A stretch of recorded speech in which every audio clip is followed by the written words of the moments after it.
أعوذ بالله السميع العليم من الشيطان الرجيم. بسم الله الرحمن الرحيم. الحمد لله رب العالمين، ثم الصلاة والسلام على رسول الله محمد بن عبد الله وعلى آله ومن تبعه بإحسان إلى يوم الدين وسلم تسليما. ونالتي كان أمامنا بركة سغندي كسند نيمانا نياغا الله سبحانه وتعالى على جيري النبي من كما كنغني عبد الله رمي آمنة رمي عبد المنطلب كسماره، هاشمي كسماره، عبد المنافي كسماره، حسين كسماره، دار كسماره، المنافي كسماره نندغورا أدناني كسماره كينغاني تاكمونو نيمانكي جنة دو هادما الله تيغندين بالله مارمو ما شاء الله كان ما لم يشاء لم يكون لا حول ولا قوة إلا بالله العلي العظيم. أعلم أن الله على كل شيء قدير، أن الله قد أحاط بكل شيء علما. ولا سبوندي كيف قال لنا الله وكنيانا، ولا سبوندي كيف قال لنا الله قال لك كنيانا كيا سابدانني ونا تنانتي الله سبحانه وتعالى أرواه هودا كنا نيوكو تواغوندي نانتي الله تواغوندا هو غورن كاتوكو هو نيانا غوندون دو بانغاي الله واتو الله يا خموي الله ترونغوجي kaganta Allah men tayir nane de antake kompedi anken kompenda antanken debendi antinke debendi antoku jamanenga Allah ntaga kun jamanenga Allah na minna awala resi kama anyo konte nka aya renga ho wa to ho ho rantanya na anyama kenya ni kamanenga bati kamanenga nado kamane ando bati genga kawa kebe ga mala resi kama makampata nyoru nyindin kama kenya ringin keson de menga aya renga keson de menga anginga kompendi la kunterentenganga aya renganga atrongan digamendi kenni kamanenga komen nan kawana kentu nanti kedo batien nan kawa sababu dangani ampo hosu aya renganga tona nyago allai ona kutayen to kono ngani ona sagamo allai ona kutayen to kono ngani na tokoti aya rengoy alla kutayen ni ya dan tagundo kawadun tagunya ni alla kutenga wala nyaga na allah subhanahu wa ta'ala gando nya sagamone allai ogan tukedo annabi ni meke batinga maremu orta wala gina gotedi ken ko to gara wala halaqan sigin no me qobel lenki awa khalijatul kubra ora ken qisanya di faren qisa inshallah awa nawtu gelli farenga o ama aminatu ke mundi di mogonga makenga hallene makenga wazarengutu abdullah makenga dagana wasi sami arinte madina ga fatimi ora ken khbaren kona gara ngani nallawara aminatu ga saren tifarenga kaba kono benu ganya ora se hagara kundi ma aminatu aga dagana sugi halimatu sadiya bange badia debunga ora ken kisan kona gara ma farenga aga kine khaguna gatia agarini ahalle aga maga ado sarenga daga madina irin tenga sarenga bono makka do madina naga ora ken kisanga ora ken kona kada ngane nandaga wara farenga aga gorno kisme maga kisme ke qago aga kini qago se kisme ke aga bono ahalle habatu kunne abu talibi kenda gorondi ado aternde hanana daga sami kenda nyawu nga qago tamyo siko ala abu talibi ga daga ora ken kisan kona kada ngane khibare be ga kendi yerdo ken kana gani nagani nga kaba kono beno ga ken no ndora ken kona kada ngani wala sami daga tahillande nga aga do set aga khadija tu gadi na buren kinai ado khadija tu na buren ga daga na sami igara na wasi igara na khadija tu yoken gaga khadija tu ga tu kana ora ken nga igide gante nga kibaru beno ga passe kilende ora ken kona kada isa gante kibaru beno ga passe ora ken kona kada ngani me garno makka iro halle makka mana akotanga khadijatu kubra asiti tasin kama ikompen kama na kilempa makan ko lonte maka aya nga farenga asiya nga se so farenga hatenge lakikana ngalunke tenge lakika gulen mana agajira gomi lampa noro nyene qura nyene noro brembe ma farenga agarni madina agarni makka ikinya halle makka ina yokunya kandi aga farentini ha yokunga farenati ndake kitake ora ke gobo ke hakai ora ke gaga ke hakai na sumo ko khadijatu dangane khadijatu da tononga be kitake ko na gadangani kemma to gadangani kumpanga khadijatu gari ko mo yontirni nanti akenda mane ha muhammadu khibare ke ternde ga ternde ke kille nya kamoli kengani khadijatu ko mo yogo ke mai sarata kengani ko mo ko girsenga na to te yoti khadijatu ni bannani ko men gabe ngama wala na burenga benga maka nyoko menga benga maka fofo su maka khadijatu me banna manino akotanga birembe may sa tara khbaron ko ni khadijatu dangane ma titabulle kenga dinde no fare mbate gana terne tabulle nyana yon ko landi kenya nyana sira ngara kienta sakay wala me to ana burunga tiniti fare nga siyangen ta tukayande sira hunta fare nga kensuni kensuni gumangine kempe sahabai siyangen nga tukay sira hungai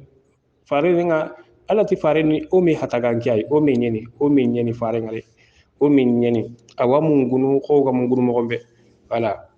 bo har mare me nyeni ko mo Allah subhanahu wa ta'ala fasango ta ko be ke kenni khefarna ko annabi nyimma ko ara suka nda xanne maka annabi men tajana garantie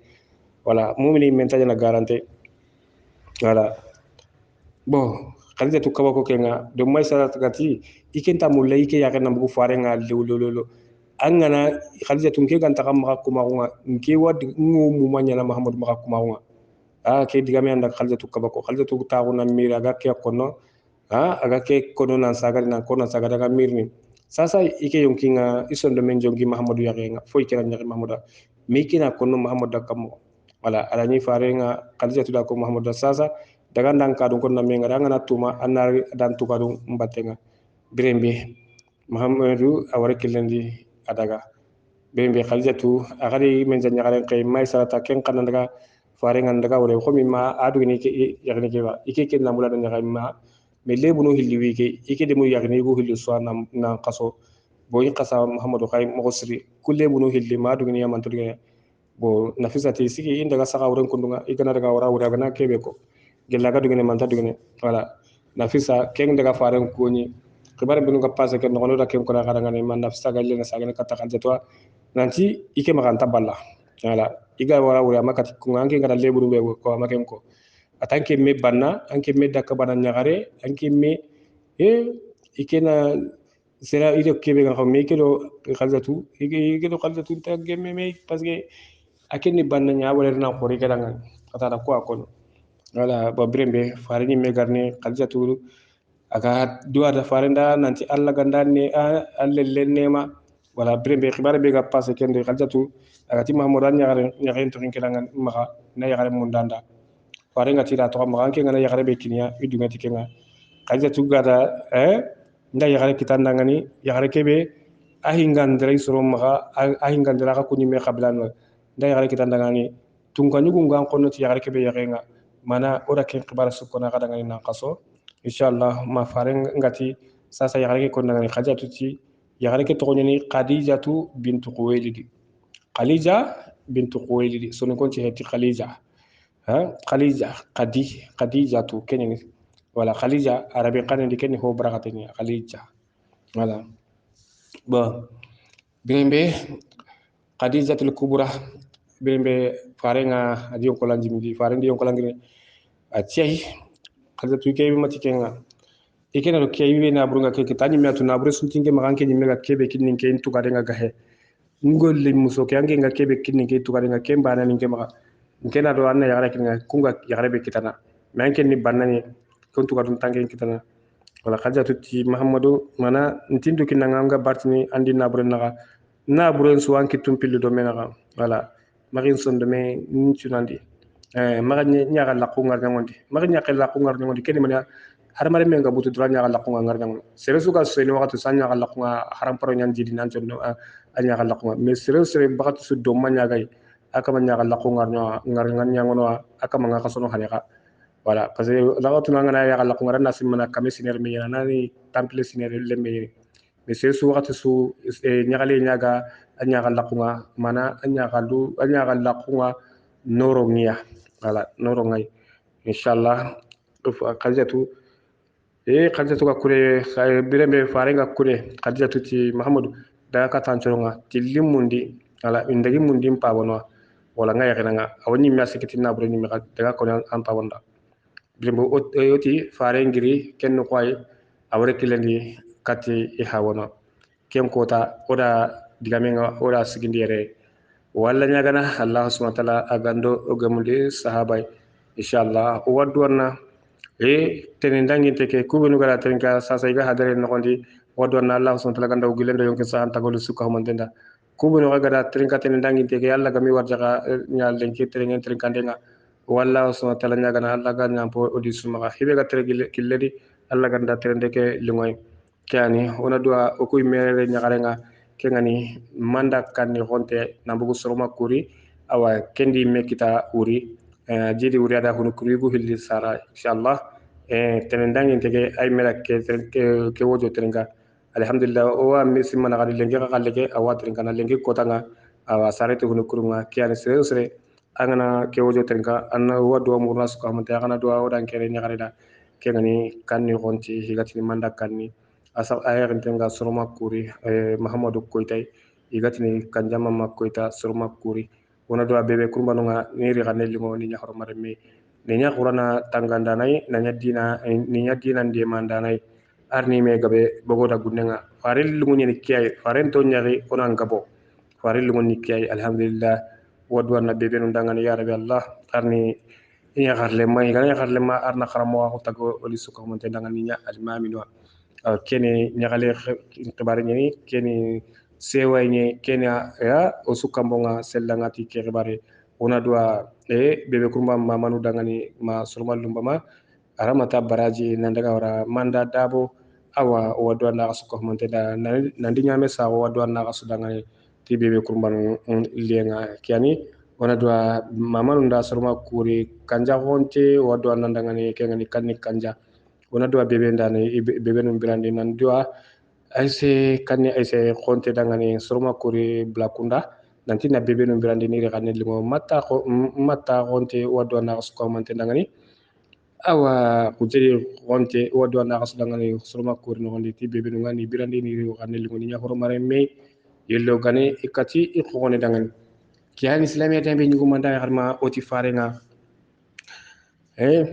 oti ken ko tawala halakan cigela fare nga be mbe kata haba tugono nga adani i haba tugono ko a haba nuko i watagono kengani abu talib ado abbas do hamza do abu lahabi fare papa do kusna habe wala qado abu talib yana sare habe fare papa yagido nyani abu talib ge wala bo bembe fare ngari haba tuni ni tawno ila fare nga iya ida noro ngari fare ga nyagale intu fare nyaga la kuma arinte abu talibi atche ngari lemme allah subhanahu wa ta'ala ganda barkirandi allah ganda barkirandi lemme rembe agari ati mpaba nunge hajunga ga kunga mpaba tugunenu nge hajunga ga kunga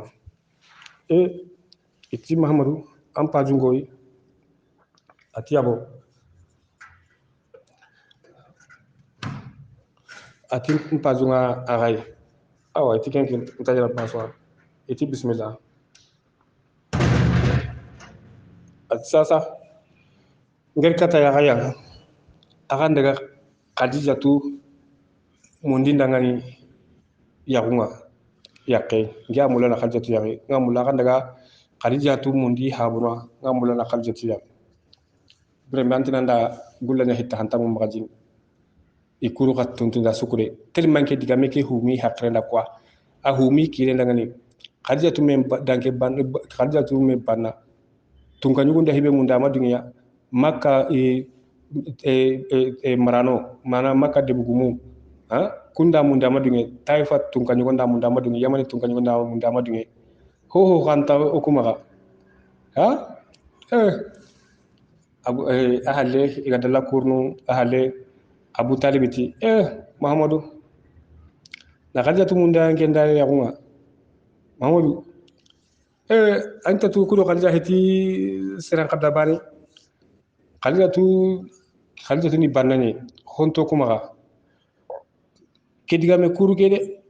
makango mana a khosiga kon makango na maka kem gunanti haru ko kada khadijatu mundi ankenda khadijatu ga bara suru benwa kungo kudo ho naga kedigame kumme sohanna abruke lemme hotana mundi ona hayona ko mundi miskine mundi ona abrunga kebe kedina me khadijatu me banna khadijatu me sere gore khadijatu wala ringa mo gombe mahamadou kedigame warale wonu ona hotana mundi ahalle abullahabi ken digamu ati mahamadou anto ku yagundini hapambano naga wala anamu ge makka nanti hari o ko xabugudu khadijatu batenga o ma kita kenna sronso le ko koni sere duruni makka noli anki nyana mulana danka bugu ko anki na khadijatu mundi yakuma o kuna khadijatu munda kenda anki tandu hayrana khadijatu hay khadijatu da minna nyakina kenga khadijatu wala rankenga kebanna khadijatu da minna nyakina ankenga anke yakar mundana hetanga wala anke nyakina daga sigi khadijatu ay abdullah habida akona ko abbas butembo abbas bin abdul muttalib agirnan sigi ati griba kano ngani abdullah habib ma kedigame ko wala ma kedigame ko khadijatu da minna pas muhammadu khadijatu muhammadu me kita muhammadu khadijatu dambe ta muhammadu dambe nga khadijatu qabla ta muhammadu qabla nga mana khadijatu nabriki baareni nabrenga khadijatu maqamen tan muhammadu ma kenga hemani tanani ada minna pas muhammadu ada minna ada mamadou hirti kanno quoi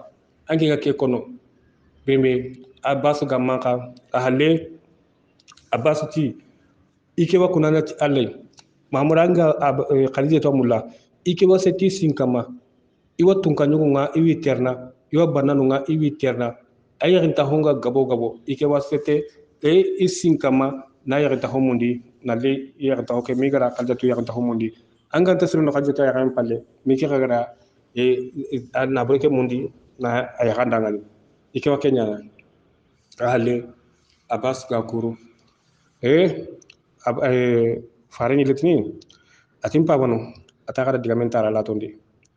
akada digamentara la tondi nta ganda ga khadijatu mundi ndangani ngayakini abu talib ti ati mahamadou ati almo dan kana wanke magana to kunda khadijatu mundi yakunga anke nda anga kitala ba ati yabo dan kana wumba ati kan dan kana wonama ati khadijatu man tingala ngani nal likata gai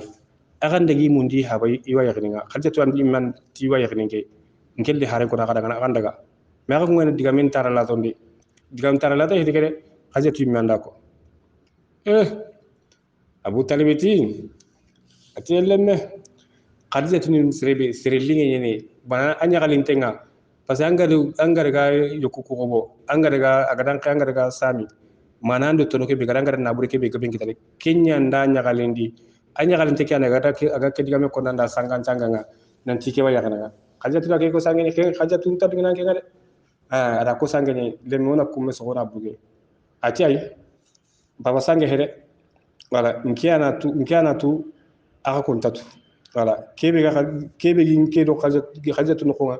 nkiana kento aka kontakento birembe kendani faren bayi wata kono kengani abdul muntalibi kengira nyagare wata kono kengani safiyatu kenga ata kharintarinka sasa yagarenta hukku yagare iken daga kata khadijatu kibare be gale kharintarinka ndo kibare ndan kana ko ngarde kata mahamadou khan digandur konna hetre mahamadou khan tagare konno abdul muntalibi tin khara kenya ko menti ko me khadijatu da ko ti sangani ala kenga mamadou ken tagare konno agara kewe ko fu ken tongoni wala mi khadijatu angani kenda ko ti sangani mamadou khara raga sobenga yo ati si khadijatu indaga safiyatu agirken no koy atelgo khadijatu no kunga agaraga khadijatu ko mo yagaranga safiyatu rintenga ila ko khadijatu to o ko manyagare ati ko rasiga ko nyagare go haykenga rini ati khara lakka gunya kana khara lakka gunya karta ko ram gon sirondi safiyatu gara lakka konko khadijatu bismillah makka makka kamanno bismillah nyagale wanda re tare wanda Allah gandan ne lennema Allah ganda barkelandi bismillah birembe safiyatu ago bismillah ati nay gandu lutina jili ati ay khadijatu ke mari mini ati khibara ne tan ati di gira nyugol to ta kono muhammadu khibare ko an kinyoide o konto diga mege hamunu inti na lantirnde parce que ndi to sikanga no ngani ati khadijatu da safiyatu jabi ati muhammadu agada kona gada nki andako muhammadu ya ga diga mege ga kona gada gelli muhammadu agada kona gada su nki andare tay nki andako nki andare atanta do nki yakon khibare wa nki mi andako muhammadu mati winke mulla yakon nke mi anti muhammadu dangani nga yakene ani nke yake andaga ko yi habanu dangani indagi mundim paba hoyildia na yake wala nke mi andar muhammadu rakani amma ho hotir da gaide nyaken ta honi mi asikita so safiyatu asoi atikiani muhammadu anta gare konno akenta dilanduro konno aga digamuto ho ara kenke tongundi gamen safiyatu ati wara na khalijatu da kadonga be ngakine ati daga na ko ngida nyugunda tinke mi anda muhammadu khede muhammadu ma ko renke mi anda ko ngay khene khari mun dim pabay ngaya khani muhammadu birimbe safiyatu adaga birimbe agade ni kandi agade ga habat gidanu ko taw igradar tengari eti tonguntel lemme ya tonguntel lemme ila safiyatu ila kella atonga ti tonguntel ni safiyatu me tonguntel lemme ni mana khurasiga ko ku itu intet heti ti garanto inta gare konno gelli boncho mo kunta gare konno inta gare to wala bo brembe safiyatu aga kine ati ndakenya konti muhammadu khalidatu ti ike mi anda ako muhammadu matu awtuti ike mi anta la ko na gada ngani aga ndagi mundi habono iwa yakina gai ima ho gamunda gai wala khalidatu mi anda ko ati ke mi anda ko itikata ke kyani wala brembe igir ken no kwari keta bo iti sasa ke horndaga weldu bangenga abdul muntalib abu talibi ado abbas ado hamza ado abu lahab mana igiriti warana weldu bangenga wala khaljatu mundi yawa muhammadu da ide gante birembe abubakari kinka riso ga hada abubakar ya ginga parce que abubakar ado fare ni do me gelilem na ko fare nan qasa abubakar to sino hilli me yani do me men jamun ni dalli mi gi ma mbana ko nga yani do me wala khalizatu fare ndo abubakar men jamun yani gelli lemna ko abubakar agari ngara ati ba akha ko pare na ampawa ati to harni daga do ati abasa ati keda wura ko ngari agati iti hada na ko yidu kanyet ati awam pa wurin keda ko ngari wura ko ndi nkeda qasane nyangarde sani noronte sani ya galinge ndeke nyangara kay yanka ngunyege kama adaga yanka qaljatu nuquni adaga yanka qaljatu nuqunga urisu ani ke gada kengal iti awa o hayga nan nyugo ke hayga na qaljatu mun dan nyugo ke mi ada yakuma atanta sogini halle khorndaga birembe abubakar siddiq kahe khuraslan ko nga idaga koyli bange igaraga ila ko koyli di gari ngari kendani khalijatu haba bo kisa gumu yugo watini ama koyli amani birene wala igonu watini ti amani birene tarani ahabatu gunne yugo kengano ngani ti amru ibn asadi iti kenya ni birene khalijatu mundi kenya yawa igonu ntiai khalijatu haba ke me kengani koyli di ara kenyi men birene wala kisa gumu ngame sogina di kedi nokudi mogosri wala nqakata oku gara diga men to kebe ma kenji tandi koyli dia banga kama o wasa heneti koyli di kay ngala kenyi diga sa hantenga bo koyli di adi gemundi ay bismillah birembe abu talib ti koyli ati arna barkero kiendi Allah ganda ne onelle o kiyege nema Allah gala suban nema kiani weldi serebe gana tere katanga yal manta gumuni da tan ka gumundi ati serebe gana antera atan nan kawa kama internet tiyabo ati serebe gana kanu annan kawa kama kana tiyabo ati serebe gana ku annan kawana ku tiyabo ati bo ko guri katanga jemoni o ko dan kesini dambi bane ke o suni kisma banu koy na toti khadijatu ado farenga menini faren kismana katandi akismana katandi kengani qusay wala farenga ado khadijatu wada kana meni yernani angane haban kilen no mutu igana meni qusay ado ako khadijatu do farensu isuni sogodi bane isuni hoy bane o bembe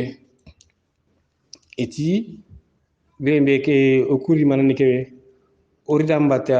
o amulana khadijatu mundi ole meni dangani yakunga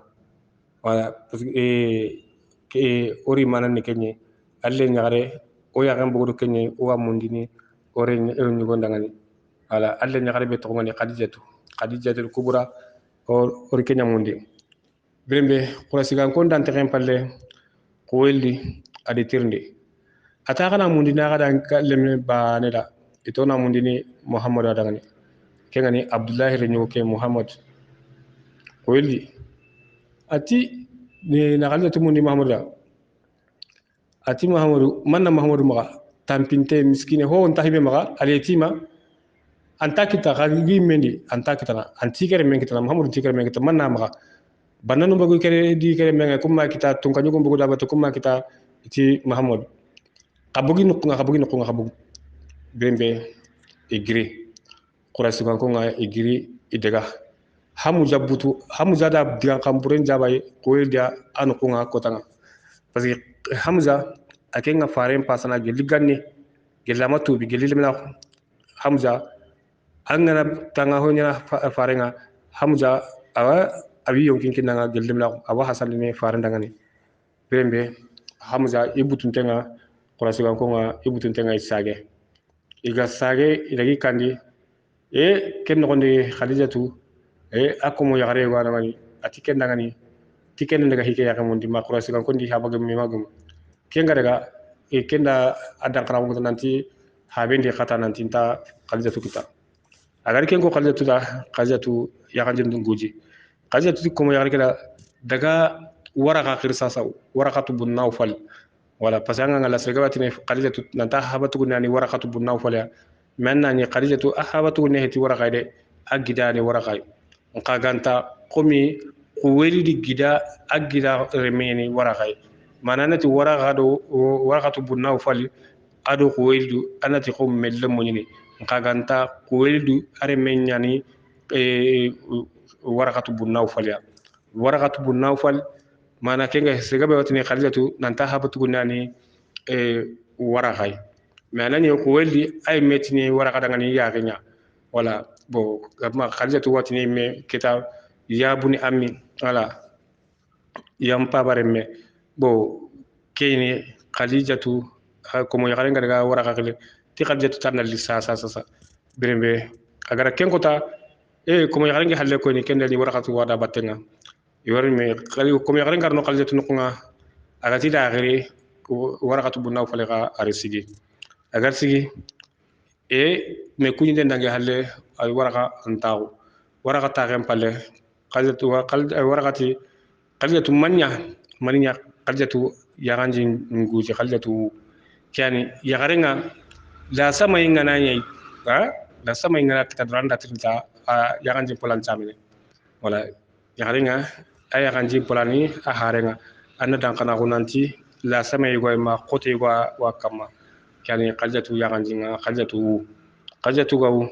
khadijatu ti waraka ati ike beso yakuni sasa warakati khadijatu anken yakunga sasa solomon me danke mundi anke madunge kunyakunga ati kori konde mundi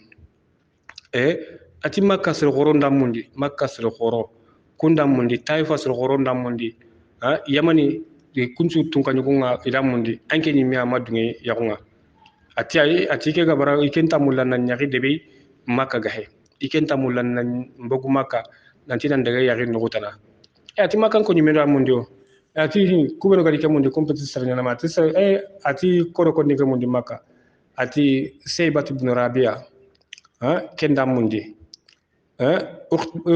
ukhbata ibn abi muaid ken qadam mundi yakunga amadunge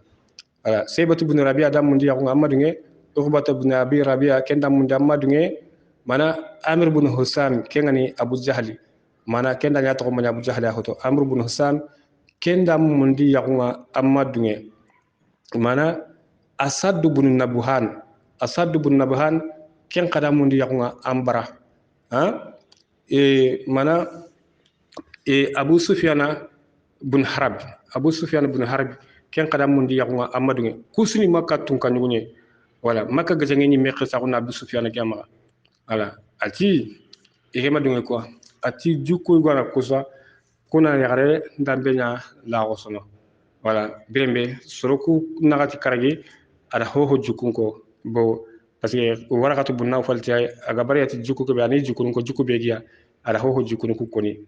wala magata jukun ko iwamilan seno maka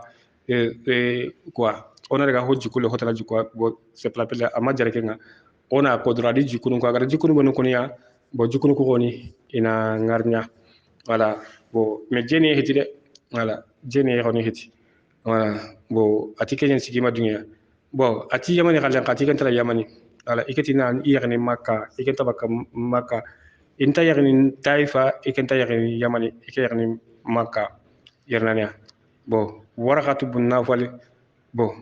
ati bo ila mugo lenki nanti muhammadu kada mundi muhammadu ati muhammadu ay qalja to anda tirni ati sasa ati muhammadu sasa waraka ikinan tirndi mani jukku brena muhammadu angat jukku brega bega muhammadu inan tirndi warakatu bunna fali ati muhammadu atagana tintanga do timalinge ngalanga manaken jabari ni timalinge na takolini muhammadu adigan kanena linga makka so digan kanenga am param nan koto makka serenso awa aji kun kasrin nan kota so birembe warakatu bunna fal atto faran jakini khadijatu ay ike mata ho serende itanke ndamani ho bure mugu muhammadu nanti kiji ko na muhammadu agamanya anke ndamani khibaratu muhammadu khibarane nanti kemanya ati khadijatu ike ma ho bure suti muhammadu khibarane ngani ho serega he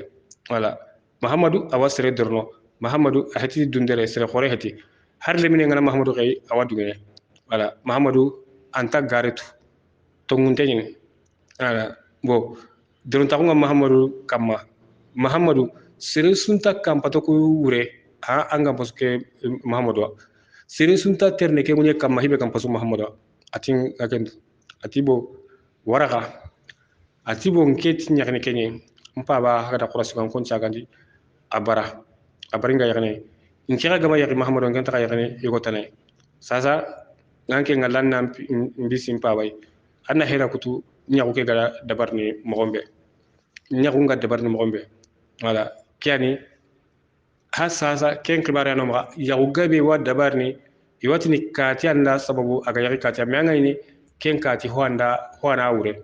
atanna hoa kama kenya na sababu no yakunga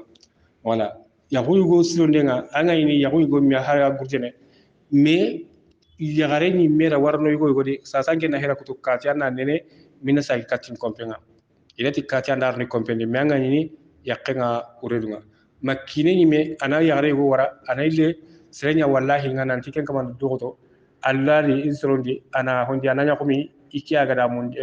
yago kesrondi menna ni kine ni men ni mesi nay merta daga sigi kallu nga khadinya kenkin ana sere wala kina dia gilli duna daru har kelenki yagare anga yugo yago mulla anyi meranta garata dan tagana dangani anga sere wallai nanti ken kamandangani kenna mbisi hinwa anga nyuguna pabona nanti akenna akona pabonda nanti dan kini kati hulane makenga he akenya ga kono yugo nanti ke kati anga kati mulanna kinanga bo keswanyana makenga higo nati higo men nyugo da ma yagare da kati tirndagi mulla yago masu ngia mulana ayare yerdo hinga baka qorenga bo keswanyana sereta na nyana sellanga na hungumenga na to ureduma bo sakoti gadi sarna ngabara yagunga lemme ni metala sigin pawa sasa nkena awutwa anga seretana wala nanti kenna daga am pa baganjo pour que yagu figa debar no momi ke suwa debar ni yagun ngrenga eti yagun ngrenga yagare mundinde amma ganya diga mun wana ko ni yagare ni mejo ndisu yagu kenta kanyala yagu mundira kine ni mi ga ni yagare mundira ngasu yagu ka bonno na toti yagu yagare mundie digamu wa konni kunnan koni gon palle kenna pasaga konni gon jondi digamu wa konne kenna maka koni yagare ka jondi voilà bomme kyani hakrante anna kenya walla yagare mundie nga serebe hakran qorengani agara wa digame agara digame telemoni agara wa musula harno hinundi voilà mais angana qawye ngara nyagu mundie nga su yagu kentanya na yagu ke abonno wala kenni wala halaqni nakahu o maha wana o hakren tago kenno gondi birembe waraqatu bun nawfal ita gire ala qadatu da bas ndali warni i habatu ne bangen wala me kuma dana me khili ngida ngida na togoti onati waraqa gida gore nyare meni kuweli di kengida gore nyare meni waraqatu bun nawfal ya waraqatu bun nawfal akenda linjili ada gara na togoti akenyi mena romi gelli faren bangen kane akenyi meni na dina tongunte nyamundi iga dana linjili ke gara illa ida tawreta ngai da illa sasa isoro nagati makarabo kunya ni duna nogondi iga kamana dina tongunte mundi pour que iga bakasan ko ni mo be galla bane bata wala kinga mana faren su togon kono isoro kun nagati wala warakatu bunafal adaga ko weli bange kembire nga doloni minna hakatinga doloni yani sanga nga kenani doloma harami dolom parami faren kenya di harama faren ma haramu batte ni midi wala seba no kuni dolomi ni wasallini wala bo kenani doloma kabe angara nyaganda ba mi invitation da angara zaman ka humi no su anna dolom nyagabe nya dabarni na wala na asna dolomi no ngai bo waraka tubunna fal ya garno ko weli bange itadani ko weli ay awa ni dolomini awi no ngai ni dolomini brembe ata bismillah ara dolongu tara kini waraka ata anga mulana serebe kari anga jikini kenga kenya panjindi kenya pampen bo waraka tubunna fal ati ara ko weli da ko weli ti nankari ikema sedando serega gaza ikema sari ikena serega gaza na ikena sere warankenga ati anke ngara hibenya anke na kurasiganko anke nda kun katabakan nukunga anke ngatu jamu kamani kunni ha safa kunya ni safa gire ata kunya ta galiman safa girenga mana marwa gire kunta galemoni annatu kunta galemoni mana ku marne kini alkaba tagalemo hulu gatta gono alkaba na alkaba tagalemo jabal khubays atoka konon kununga banke nda kunya butundi anke ni miatu hamza butenga bugo mombe hamza antan to konongani anga mandu korsi hamza antan to konongani hamza agamaran karanka kede gananga nosu hamza awan kanen kutwa birembe an wena ngar digan khambure be kida anken digamin na titi mahmud ni tampintenga ti honti maga anken kemme digam bureni tampintenga ni honta maga ngida anda digan khambure nya ko ke wala anken di khata bakan kan na ke ko ni kiani hamza aken tan to kono bembe ati ike maga muhammadu agara makka no gondi agara daga kasudi nanti wa kulle memodi ni wire menkene sesunta bartini muhammad dire menna anke jimatu muhammadu men tamaka amen tamaka kore yire me kuma na muhammadu anke na alle men kuma muhammadu ati waraka atanga ngaringa barambara ti hinu hilandi mbarandi muhammadu yakunga ati himpo hana atinke gana muhammadu khalidatu kiri muhammadu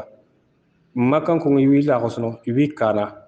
parce que watini bannanu mbogo ida kuma bannanu nga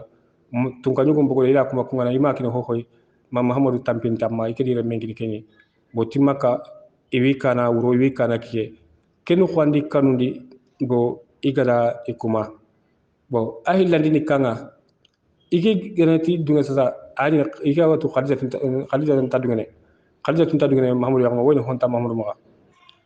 warakatu bunna falti atane ni na qalant ate siganda qalatu tirndi ba ati jogoni ngala ati ma tirndi atane qalatu tirndi inti qalatu mi anda ko muhammadu da tandaga isro ne ngani iwa yagine anda imundi isronga anki nga kunca gandi ti hoy bo ati ke khoni ma tirni kyani gannin ko ni yagaren kinni go nga inta yagaren tirni min tay gon tirni ikunga ti kebe ta kenyen kem paramutin anta telle yagu anyana ti yagaren dungay hakusuleme farenta gana kuru kenya dungay aga kuru me aga tinta desu maga forcer anta telle habe ndanga lemme posne yagunga silama gon shariandi kahirin sharia ne pede parce que har kahirin sharia sasa ora kenya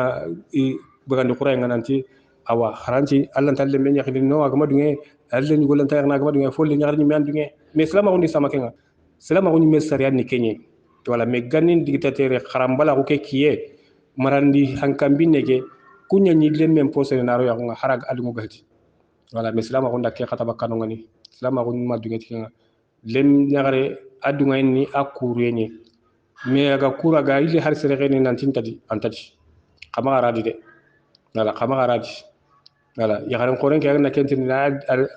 angadi ba yabo ngadi kibe gadi munallo angadi ba angadi ngadi de kala gongol la de yo hibane ndin kanu ni kenga on ke bas ndari bo kenke ya garan koren la ken jabini wala kenta to kurbe ken diga munwa ntadi mi ngadi wala bo kenyini ni kuso anna tirndina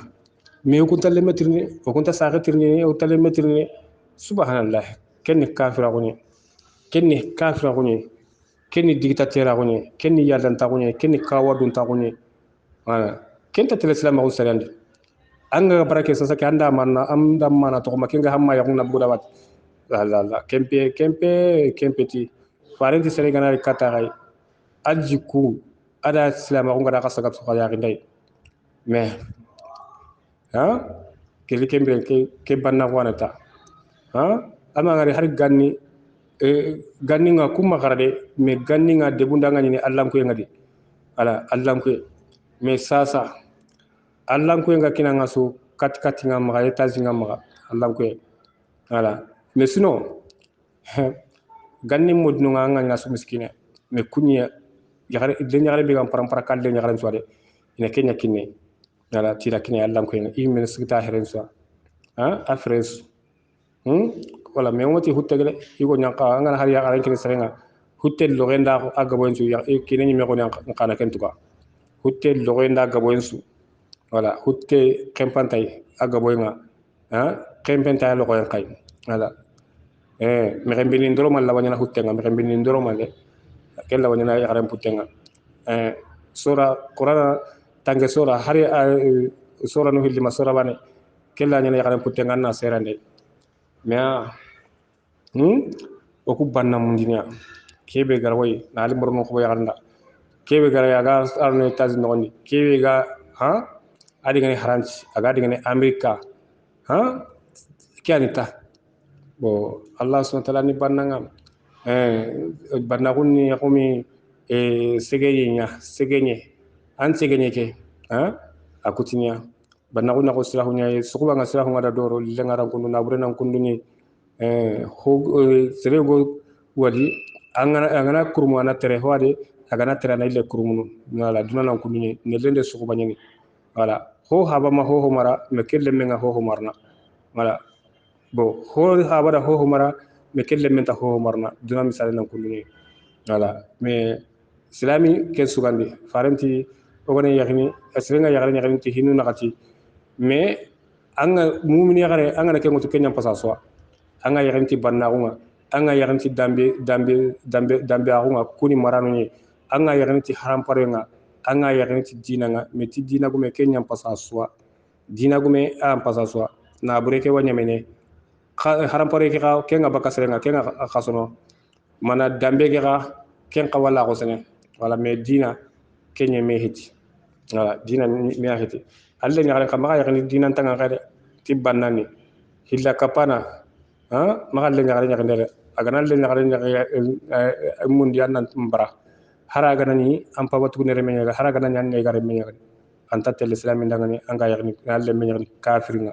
anta tel anga hilla kapana yakhani ka yakhani anta tel anga kafir yakhani kan ken islam yakhani ga igo ga kenya yakhini nanti haram pareni makenga hi qabla ko intena kan ngani anke qayatu pre kafir ni sallam bala ni musrik ni tatalla andangani wala musriki kenni mu'min musriki andangani kyani kay khadijatu birembe qoyeldi ona qoyeldi no kunye qoyeldi sasa warakatu bunna falti qoyeldi sasa anga dungeti yakuke anga na dungen talle ngar kya kinni mahmuda anna ngir on daga kata qurasi kan konga on daga sagalo halo on daga nan tinyam pomaka to takonde kenga he qurasi kan kuku inanga janna tiketa ge anga ti khadijatu ga dugi problem tali wala kunu hillani gadi ke kan kanundi gadi isagandi gabara me kenga heke problem to on daga bembe weldi ado warakatu bunna fal i warame kane i wakata qurasi kan kon kanga kenna ni qurasi kan konga i xawi e brongen noni hamu jawatini he ikena qol tono aka ke ina ka ki karna ikena kan karna wala aka ke na karna warakatu bunna fal tronga ken warakata weldi tronga ken warakatu wala mangal nti hamu jabutun ten antronga di wala ati weldi ti waraka on chage ibutun teyene ibutun ngana ka wakati be onare sage katcha warakati ti ayi on daga kunda sere khoro nyene sere khore angana dero anyana kallenga me serane angana dero ken bati kana ma kenta dorne wala serene serane kenta dorne wala me sere khore ha angana dero akinga awasage halle kenya lima adangani wala mana tuambali parce que c'est quoi dit tuambali ndo tuana angana tuana ndura hamili me tuambali angara droso kentini ankania manta magini dia wala tuambali na kunye henna bono qawiye angara kendro so aktina ankania manga tamagini di wala me tuana angana dro kenna duma yang kanan dangania atinya anyam pasiki tuana ko ni kenga duma yang kanan da me tuambali kenni kungunya utukamwa menga magini dunyan kundu katima nyintunu ngamma nyang kundu mashallah arnonya haklasre kino suko mante kyani igaro nogondi ita kuindenga ite warakatu bunna fal ati igara kuindenga kama ati maka tunkanyugo alkaba kamanu alkaba marne ta kunye jabal qubaysi aku kunye ni maka sere goronga ila kuindenga kama birembe abu talibiti ka bismillah ya sere goro nan sere goro iga bugu sere gorondi ka bismillah alla ganda ka kisi qonnonga alla ganda ka kisa ka butembo gundana alla ganta ora ka jarabi aken du dangan halle hamza de ati bismillah ta kada lengi bismillah ta kada ngani deron ta gon ta kada ngani awa logem bane ga he kenya na kada ngani lengi bembe halle warakatu bunna fal adigamu ati sasa igida gada digambe ko bo antaka wana kunko okuri kata gaya sasa no sagere halle abu talibi muhammadu ado khalijatun taqwa yugo sumaka muhammadu gahe khalijatu ti kenta yakini yugo suma muhammadu gahe sasa ngida digamunda raga ori sagere halle ala nalli akana yampo maka ti alle sasa yakunga ana dabal pembe abu talibi anyagali babasan isu nyagali bo hamza akembu tenyanka nama yanka mogosri mana ahalle warakatu bunna falti khalja ko weldi ay medigamu ati khaljatu ila waraka dangani sasa ke terni yakalle mani imalle bu bane ngari muhammadu imalle bu ngari qurasu kan konga wala sasa muhammad khalijatu ayakani muhammadu mana dia digangabe ko ngani ahalle warakatu ti ko ti sasa khalijatu awola ko kini waraka khalijatu awola ko mana ahinunga ayagum pinunga business rebe kenna nya waraka yanke na lakam ko khalijatu yagum pinde ati dungati kenga sasa waraka anke na khalijatu yagum pinchu anke na atera wala anke na hin mpoinde wala nda hin sukina kenga anke ngala kini go so kadungati kini anga ti muhammadu al digandangani anna yakni muhammadu sasa ke diga menta ke do khosikan konna khalijatu yakon khibare adiga menga ananya di inaga bo warakati ati kholindan digamu menga mulla on daga makka su hayta gono qurasigan kon su hayta gono igu goro hayta gono alkaba karanga mananati ibrahima gasi gide kebe kama adi jamu jamu gede kenaga qurasigan ko kuta qura nereni ini ta gono nereni ati on daga kata anna ko jaman jonde nanti khalijatu anda ahin kininke anda wala kun kininke bembe ton daga warakatu bunna fal ado koyidi egri daga alkaba ilani makanko iswata gono abu sufyan wano ngani sebat bun rabia wano urbat bun rabia wano ngani amr bun hisam kenga no ngani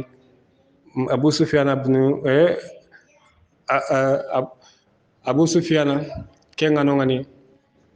mana asad bun nabuhan ken qawa tagono ngani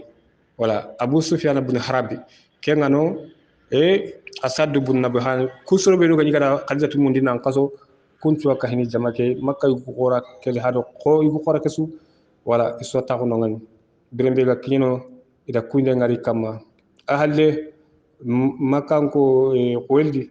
ati makka jama khibari iwa ko nagarani ikena gatirni jalmo khalijatu an qawa anan nyariba ma aw qawa atokon kunda ho na se warakatu weldi khalijatu ya khayja sirni arta to ko yakhim bala khalijatu qawana nyaga an qawana nyaga an taka to ko takon kun ya hunde atila ham wati sasa khalijatu ikewa mulana kini goy me khalijatu akinni tunka nyugo ni wala antakini serani de sere khore wala maka khurasigan ko isro khoro ina kini kenye gelli sere khore be ga khalijatu mulla yo sasa ke khalijatu ida wala gunkini warakatu bunna falya khalijatu hi aya gun qibare ida kini warakatu bunna falya birembe warakatu anyi me haysiki sasa ikeda khalijatu hi nun sukina kenga anki ngala kini gobe ngadu ngati kenga angara yakhindi go tiswa ndugati kenga wala bokenda halle warakatu bunna fal agadiga mu ati quraysi ga ko jama ya makka jama ya ban hasim jama awa agasunya sere wa qoyidi ti ire nyagare khadijatu ida wala gon kininga nke gana kini gobe kenni ga kini denga awa kumane khadijatu yanga awa dabarni sere anga khadijatu mulla kumana suna men khadijatu kandi iwa khadijatu kinni goy igo be ga mulla aga igo be mulla amma so sere halle wala iwa mulla anyasu jondi kumane besna men khadijatu kandi birembe igara hingo kemogodi bes nyagali ho suda sima kita makasro gorko sakoti amr ibn hisam ke akenga mir ni yonkolanta se suike gahe sere ahram parne gon dundere ka wadun te amr ibn hisam atko ngarnya abu jahliya akennate hadumante hadumay koni hadumay ana sere ngal halya hadumay nyana hadumante abada sonnon kasane parce que hadumane hogo be daga takta nyana son ajana gi ken koson ya dangane anani sere kama gigindi de du gigindi du sunandi kenyi ni hadumante wala birimbe isanki haren daga kata khalijatu igaraga khalija warakatu bunna fal da ko khalijatu sasa khumane ani nyaka anna mo ci ni khumane hinci warda classe ne wala kita ke direngras di makka itu khumane ni khalijatu nyaka warakatu bunna fali ati wa kinni go agay go be mulla igo kebe ga amulla wa khalijatu kinni kenyi khalijatu hinta me maga antaka ko weli maga ana warakatu bunna fali maga direngira asigi khobenda kamulla ga wala matay fanu khibaran san qaswa nan daga ma yamani nanti khalijatu yakanga nyala khumane birembe khalijatu akala tirbini dabari tirbini mana taquran ada taquran dabari ke qabla ndari taquran ke ada taquran ngabe dabari wala yugo kundari ina taquran birembe tamanga ragal noni birembe taquran dabari palle ada ko may salata ke pres khara nagani ke gemundi mo siri nagani ke taquran akana kum pere akana kum paramporondi wala kenni qurasigan kon taquran ana qurasi sere tala maka taquran de qurasigan kon nganari an taquran may salata ida ren gemundi wala ila su gamuni ketan ni prendi sere hana be gari kenni amru ibn hisam kenga ni abu jahl me xomi kenda nya to mo nya abu jahl ya holo ken pola halanel ken gari a karama di tanjo ndi kata ko siga ngon ta wonga e may sarata araga ara nyon to bakala ti doru he a kun ta waran pitira a kun ta waran do ken daga ta hono amru ibn hisam abutu keta qabla kes to korni hibinu dari masarata ana kun ta waran ko hibinu dara na ta waran bo ko siga ko kenani farenga ndi i hawatu nuku kunta gurake kenya parapaso kenga nakarande grembe makulas ku garni irin tonga abbas adika hangutu na kodrongutu kodrongutu ha na bundange ngutu hamu jakada ka hangutu na bundange ngutu na kodrongutu fareni menku di mo konsono ti gajanyo kwa abu talibi isuda kenya utu irin tay wadu me batenga ha tellement que ido gajanyo ke yusrili gayna li kola jama gadi ngari gati to timin jama ke gadi a su girnan cigi ni gamundi ma bu jahli bane kenya magri tawran a su girnan cigi e gardro e may sarata di tawran ko e daga tawran a halle hamza kenya nga bu jahli hamza gira daga tawa bu jahli karanga ati pasi gamara ke karanga awa hitran ko tere hamza daga tawno a halle abdul muntalibi aso make harisi abdul muntalibi aren go harani kenyi harisi ado ke abdul muntalibi ado harisi anda jamu gede ke soko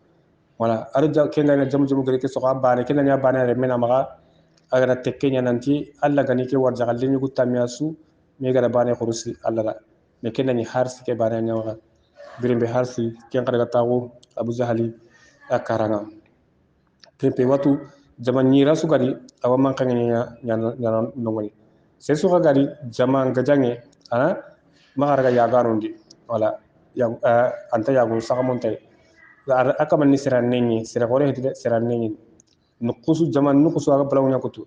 ma har gurpun kama sebe ga hitinan kutu anna dan kana ko sir timmante hedi siran nenni ama sorombaga wala aka man ngasim mana iki am pasu siren so mi kan taga so annani ala ami henna bolonta jamanti wala anga khawye mundini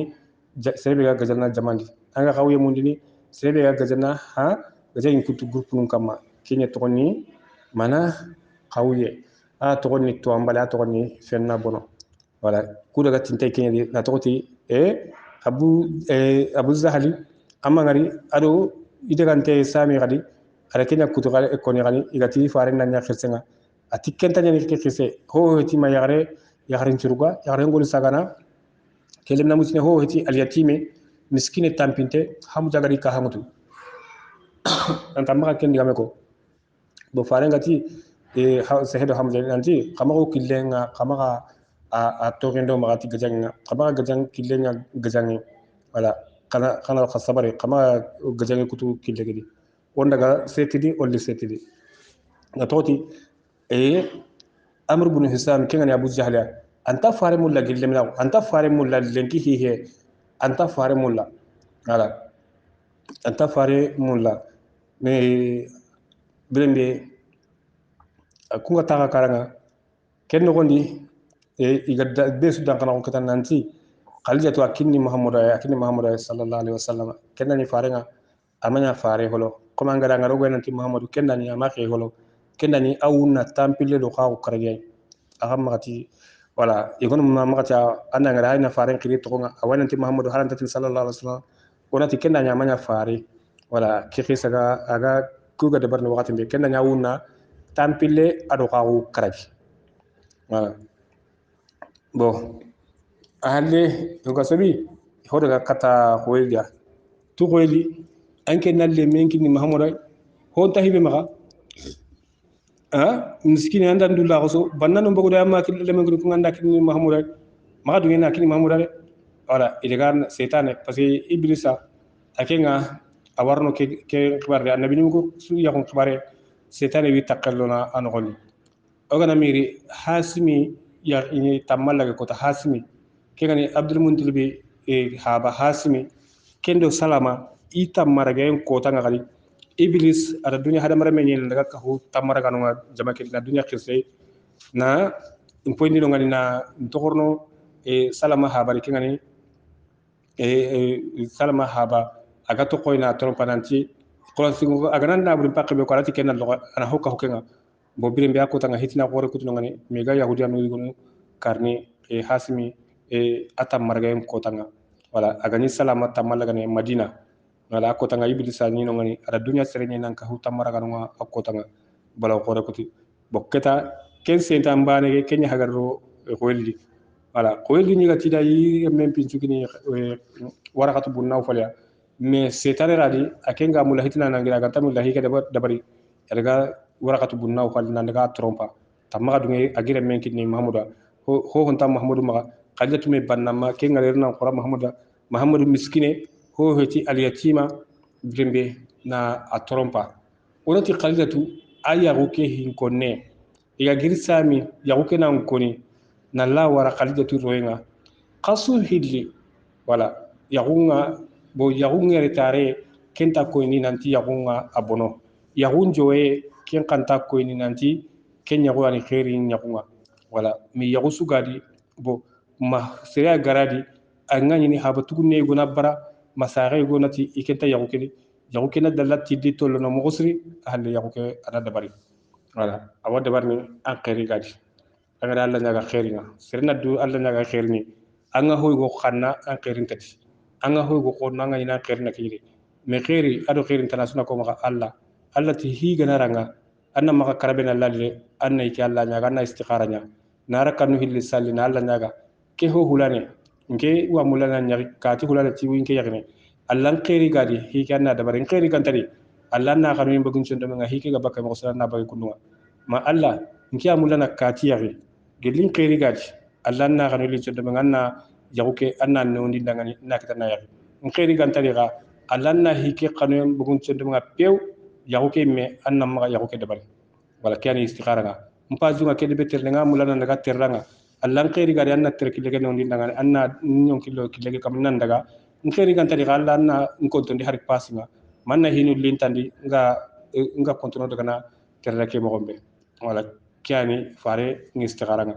anga ngala ho ga biatini killen qoto agar ngara istikhara nyanga ni killen qoto an khairi gadi wakati ba arna kanda wala me maga jikram kuti Allah ne mandi sai suma jikram kuti Allah ne mandi magantanya seran kahirni qalja tu yagu amanya batendi wala ko tan nati yagu nyana lenka ko tan nati yagu nga abagulew ke yagu ta dabarni wala bo ko tasu ke mo gani malla Allah ga lenki ko tanga Allah ga akoynoy birembe ko welidu agiri adani qarijatu iga ka kene qarijatu mera hijabul lido zaman naga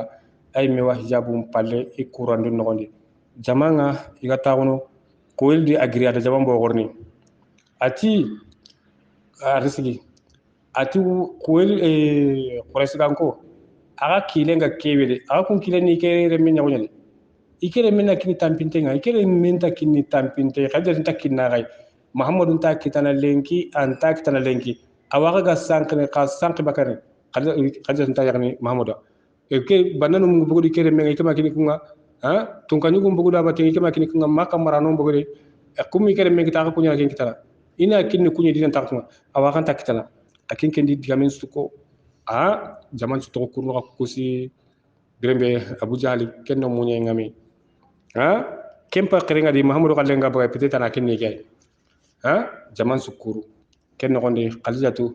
adi ko mo yagare go xey abu talib atalli sasa abu talib giri adaga birembe abu talib ga daga katay ati abu talib ati xama butule ati mpa ba ni mi ani mpa ba mo gontu ati sasa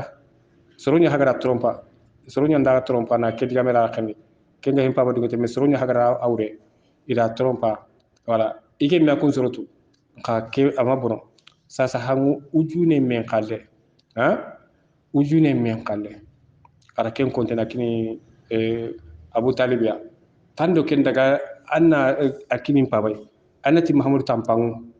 ken ta kalle tu yang ta honde de kena gorjon ko ni ana kera kholo ana kalle muhammadu ana kalle tu yang ta honko iwa yakin wala ati daga birembe abu talibi ada kangi keraga ujune ke men khala daga agarega agati qoyli da ati qoyli ada kuinde ngara kama qoyli tan kema ta kan girba kini mendiba kema ta kan ma sayda ngani ta ga yakun ta ati ntenga ke ndan kuni banya ala hari ni makata na kuna ati ta ga hari di ana mani hari ko nkitin ta ga yakun di mene kire men takini tampinte ya tikesu kema ta na kire me muhammadan din kanga ada ujune ke men khalanga adi jurma ajuntani muhammadan tin na ko kina taninya goro jonkoy khalijatu ya ho ina le me ke khalijatu mulla ya ngare anna ya kan tahonko ay kan tahonko ne ho anna ko me ke ujune men khale ken ta ya kan tahondi de ke hita ya kan tahonko ke na nyime baane goro jonko ni bembe abu talibi asaga ari tagu itakuranga jamanga kurnu kita sottaun asat asame kama bembe ahalle koyel agri ari sikani agari aga sigi no gombe nan tire mentar mamra asul sigi no ati maka aga susuwar nane ati muhammadu aga kunna mani baane sommetu muhammada somme biaga gata sombure biaga gata kalakin kondangan bukko na irna ninge ganta sommetu kona yere somme ganta soya me kelemine konda hibrem gu debe kida bada makka no gondi konda hibrem gu bu kelemine kompan para kelemine yere kona ke jamadi kelemine ganta hasanga ndaga temni de serbe galira ganta hasanga awa qurasi ganko ike medang aga kundi ke meda ko di kidan keremen qawa ko ngay kondo khadija tu yaqinan qawa makka irnane hibe gama muhammad ko asrin tare aw qurasi ganko aga qara yaqra munti aga do ken qawa ko welli hinu ngamma asage aga ta ta wuran ila tiga birembe Allah tiga sehenya abu talib ara Allah tiga en palle ati keni awa waraqatu bunna fal alle nyagare owa mulla kada kunna lodo odo menaka na tokoti owa mulla nalle men nyake an ko ne khadijatu ma owa mulla nakino ore nyigonga kega abdullah remenga muhammad owa mun likenya dangan owa mulla sumpuke be gona ga honan ka hu o sumpul lingonga ti ya kunna lona ga tikenga abu talib de gamna ndigam ahale waraqatu bunawfal ati makka ga sunya sede khadijatu ida kini muhammadu wa yahunga muhammadu anya honi khadijatu ale ganya honi khadijatu honan ki ngalingi awa kini tamanga allage abu jahal butu agirna sige awa makka ko ka kunde kemi ngara bada minna akunde kemi ngari ya garenyi meni ya ginta hontuga ha akunde kemi ngari ya garenyi megari ya ginta hombagandi awa ke ma kemi ngara bada ya garenyi me hagari ya ginta hombagandi wala aganta kinanu maka kaisi gantima hamjali ka hambos ata sage ke nan kanen ku rembe harisida hamjaraga ati hamza ati amr ibn hisam tokono ata tokono birembe jamanga isanki khadijatu atama lage mana inati tampille nyogome ado kamo ujunu nagati urugiya ado tampille nyogome kenyanya khadijatu hutenga akotanga wala tampille nyogome ujunu nagati urugiya ila kenya nya khadijatu hutenga birembe jamanga igasanki khadijatu aile ara de ujunu nagati urugiya ara kini komle tandaga kini muhammadu tana kini mana ana kini abasai ti abasan daga kini ihaba waraqatu kuwelidia ti muhammadu tampam ke tana ke kahi ikitema birembe ujunu kunagati urugiya komo yugo daga kini farenda kini abbas daga kini kuwelidia ti muhammadu ti anna ke ka kera an jibandi ahalle khadijatul kubra inati ada ujunu siki dinare ada kenkini ikomenga nanti kenna daga kini abasa tana kini muhammadu nari ijibandi na toti ike nyanga nyana lengi ha ujunu siki dinare ayile ada men kini komen kay tiken kana daga kini farenga bembe abbas kenga no ni kenga kaske aga dantare ni farenda komen yon kali ati muhammadu nkama nyagare khadijatu kenyen tinalike ujunu siki dinare kila ngatanna kera njibandi bembe awa abbas kada kada awati awa ada kekini kai nantinna linna kekina nga tannara njibandi khadijatu ti abbas da anna ko muhammadu da bembe anna ko makan ko sudangani makasu tidaru ngena buru nyi nyakalle melenki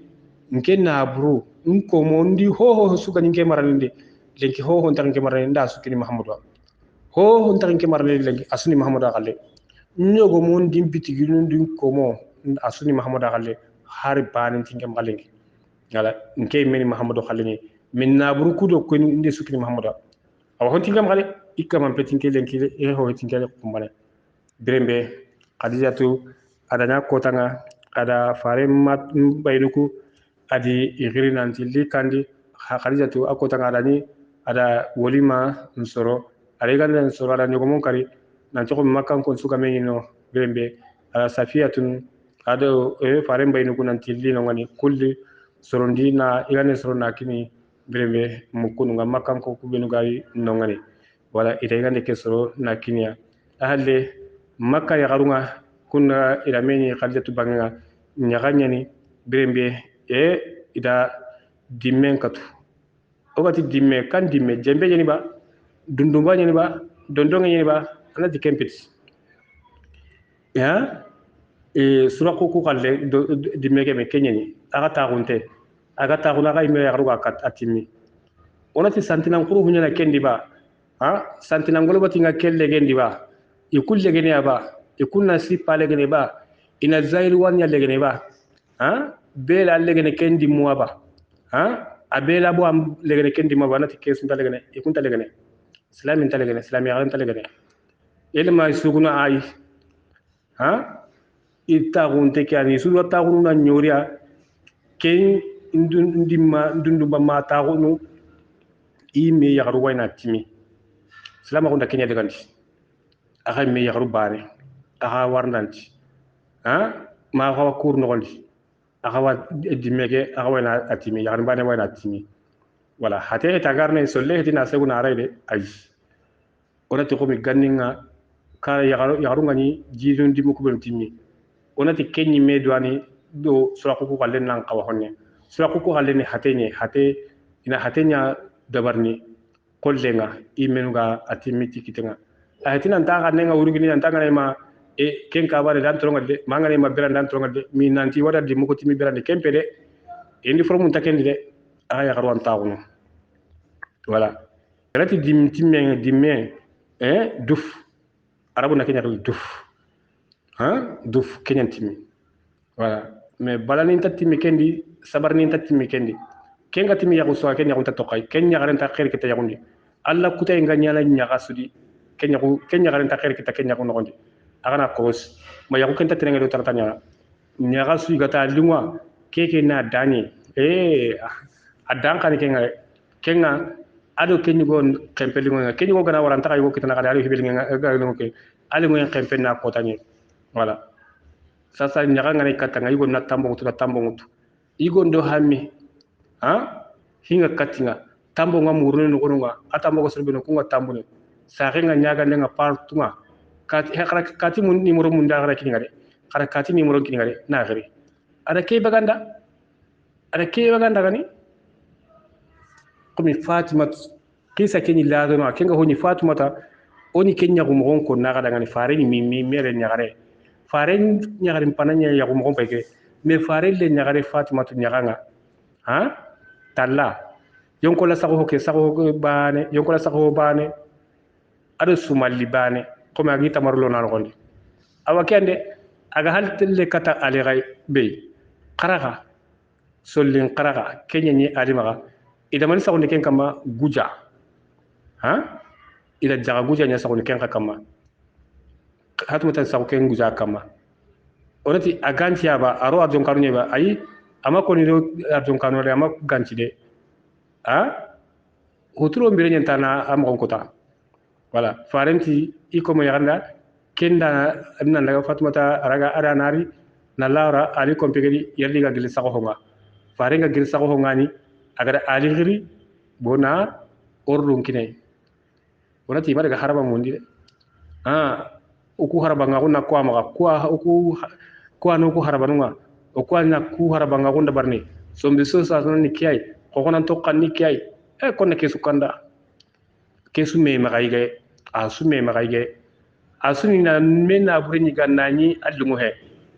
wallahi jahannabani angana na buri suga kedan na asankan jahannabani na mena burini ga na nyo yonkilungu he illa dan kesu na buri mundi tinya kesu ngan tampai ni na hondi kanda gumen kalle ko kallun komo kandenga komenga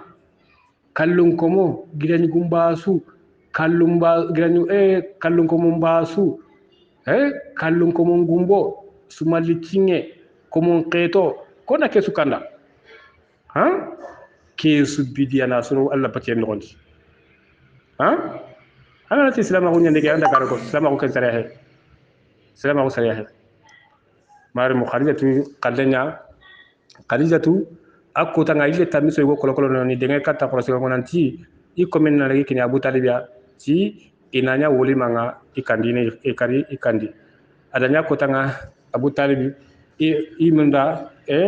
tamison kari akko tanga ika sor nindi ikandi furke ikana soron kri miskinu kri inaige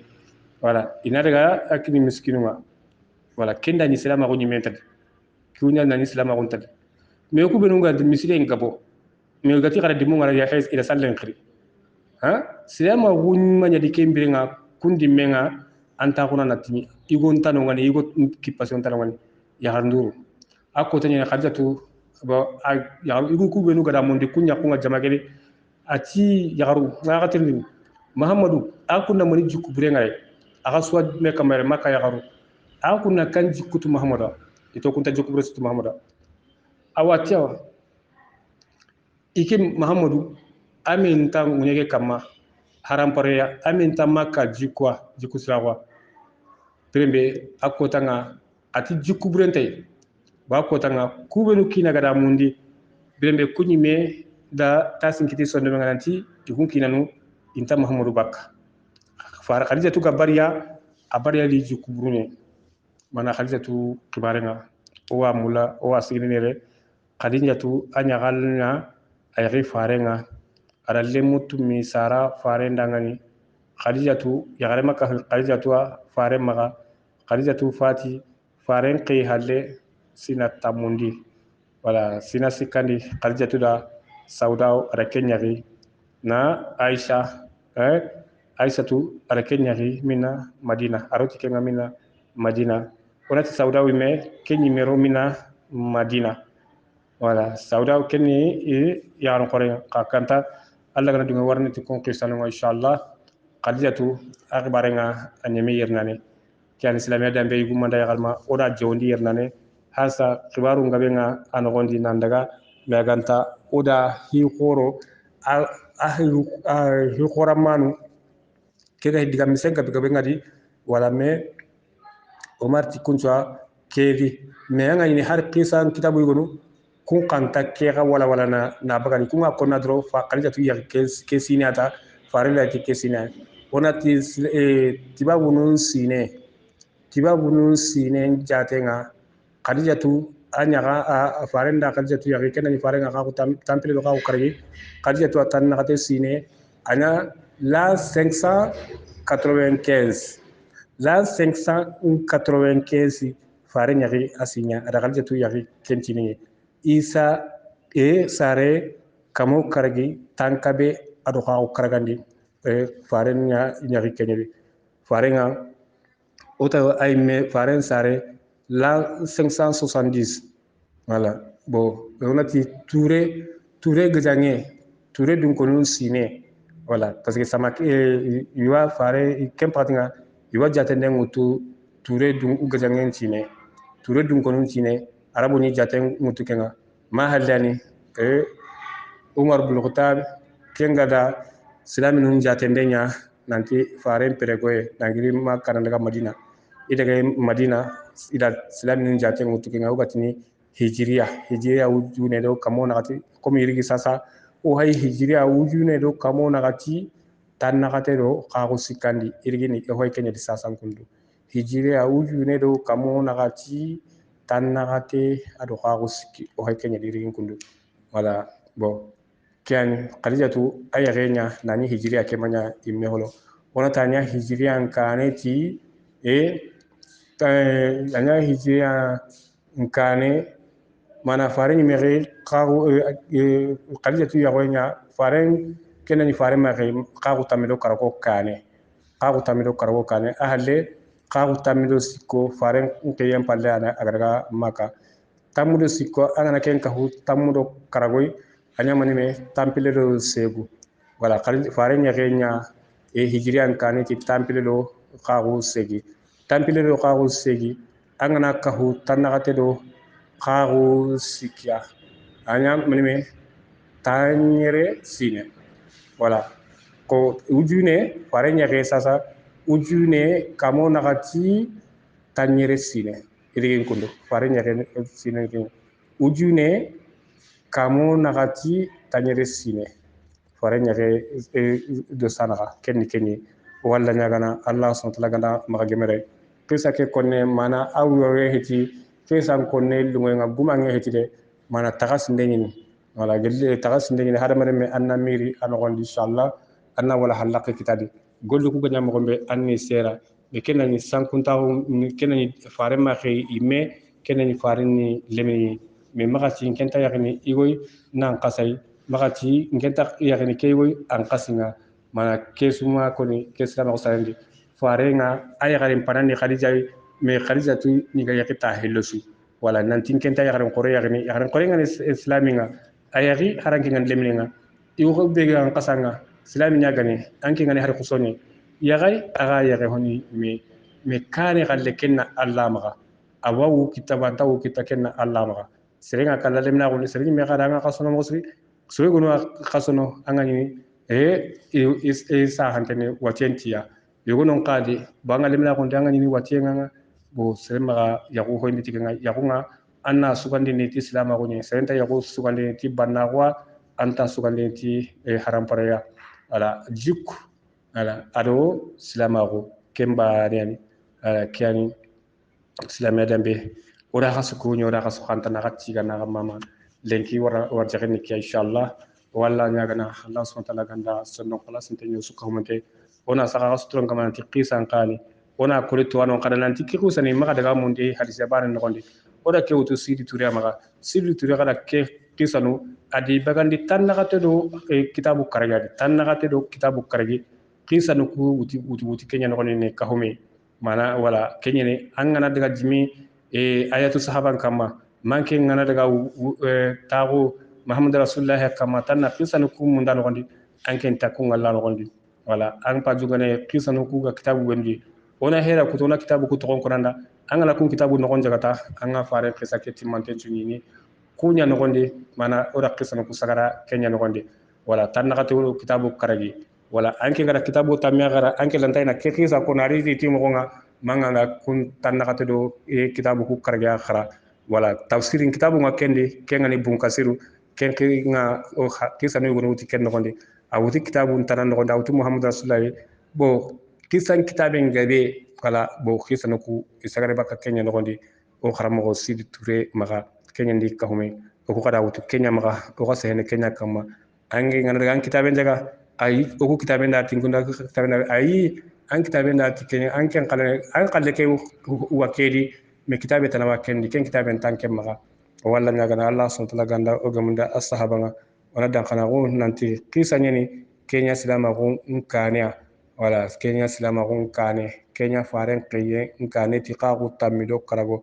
walla sontala kan nyaga Allah ganda ma gemero suka humantena walla nyaga Allah ganda hakre sekina suka humante sirsu anga ku ojo terengana walla nyaga Allah ganda limana ka ku nyoda suka humantenda Allah ganda ran sula garun ciro Allah ganda haminun sujarati ojo ke terenkandenga Allah sontala ganda haminun sujara hamin po muguntendo hamin po bangante hamin po gotendo hamin po ne Allah ganda haminun sujara ugillendo yankin saha Allah gallene Allah gandanya oda suka humantenda walla subhanahu wa ta'ala nyaga Allah gando kisi hadamaren sintane jinnan sintane Allah gando kisi Allah gando kiso butembo gondananga Allah gando kiso o jara bindananga walla subhanahu wa ta'ala nyaga Allah ganda maga gemenyo odangani walla nyaga Allah ganda tongun ko yoy o gato kido tongun batenga o gada batu faren sunan kama walla nyaga Allah subhanahu wa ta'ala ganda garen ko yoy kengani setane killenga o ga bara gare kay o ga sureba kay garen kaga lato bakoy wana Allah nyaga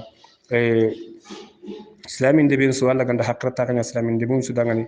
ho wan islamin ta Allah ganda hakrata kanya su dangani walla sun talanya gana Allah ganda lemnu Allah gandi qoronde jangiran tonga walla nyaga Allah ganda sahadu man tenkino du suka homantenga kenden tonga walla nyaga Allah ganda kenjidi khirsunga arna khirsonga arni dallandore arna lemnu arni dallandore yagununga arna barkere yagununi arna ina kan sentane kari ya lemu pili na kan sentane arna akari yagu ga goto kubin darna yagun pinno nida yagu hammi ga hibi darna yagun no nida igeri ga kebedi kubinu hammi ngani ternde ngarna ternde no ndi ede ngani igeri ga debebe igeri ga jamana be walla nyaga na Allah gando o zaga halalenga Allah ganda to agum po mun na hantenkino walla nyaga na o gollunga Allah gandira go dangan ni nyoda ngani baraje ya ni nyoda ngani jannati firdausi musonga walla subhanahu wa ta'ala nyaga na Allah gando kususu la garun siro walla nyagana o kara hurunga kubenu ga kara salama gunto man kama tauhidin kama ala fa sunnan kama ala faham salaf salih Allah subhanahu wa ta'ala ganda odi takanya jannati firdausiya o go benu ga makara horo walla nyagana Allah gana o saten timmani ni ano saten timmani o mu'mini ma ano birandi salama on kama ano kar mu'mina o kara kawtanga anake nyo nyagali kotanga anake nya o sui kotanga walla subhanahu wa ta'ala nyagana arna